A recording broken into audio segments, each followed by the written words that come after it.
तो उत्तम से उत्तम क्वालिटी लेकर के बाजार में जाए तो हम यूरोपियन यूनियन के 27 देशों के खरीदारों के दिल जीत लेते हैं। भारत और यूरोपीय संघ के बीच ऐतिहासिक समझौता हुआ है।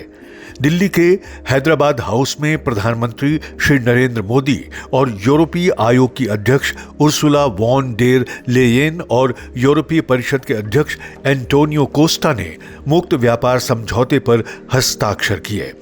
इसके साथ ही भारत और यूरोपीय संघ के 27 देशों के बीच व्यापार आसान हो जाएगा और इससे भारत में कई चीजें सस्ती हो जाएंगी। भारत और यूरोपियन यूनियन के बीच एक बहुत बड़ा एग्रीमेंट हुआ है। दुनिया में लोग इसकी चर्चा मदर ऑफ ऑल डील्स के रूप में कर रहे हैं। भारत और यूरोपीय संघ के बीच मुक्त व्यापार समझौते को मदर ऑफ ऑल डील्स कहा जा रहा है। 2091.6 लाख करोड़ से अधिक के संयुक्त बाजार के साथ ये समझौता 2 अरब लोगों के लिए व्यापार और नवाचार के अभूतपूर्व अवसर खोलेगा। इसके तहत भारत के 99% से अधिक निर्यात को व्यापक बाजार मिलेगा। इसके साथ ही यूरोपीय कारों पर लगने वाला टैक्स 110% से घटाकर 10% कर दिया जाएगा। यूरोपीय देशों की शराब पर लगने वाला 150% टैरिफ भी घटकर सिर्फ 20 से 30% तक रह जाएगा। रसायन, कपड़ा, चमड़ा, बेस मेटल और जेम्स ज्वेलरी जैसे बड़े सेक्टर्स को भी इसका प्रत्यक्ष लाभ होगा। कृषि और सेवा क्षेत्र को भी इससे बड़ा लाभ मिलेगा।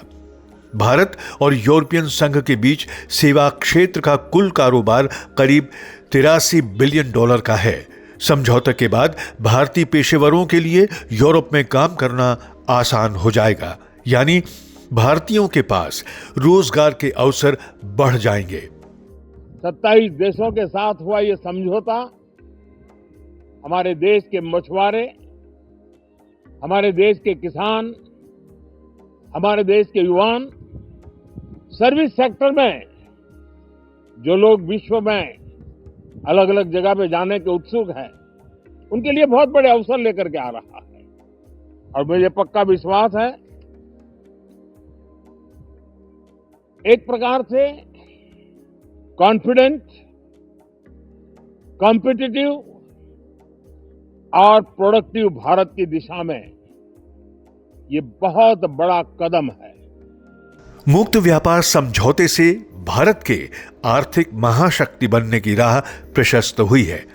ये समझौता व्यापार, निवेश, नवाचार और आपूर्ति श्रृंखला सहयोग को नई मजबूती देगा। साथ ही आर्थिक विकास, सुरक्षा और नियम आधारित अंतर्राष्ट्रीय व्यवस्था के प्रति साझा प्रतिबद्धता को भी सुदृढ़ करेगा।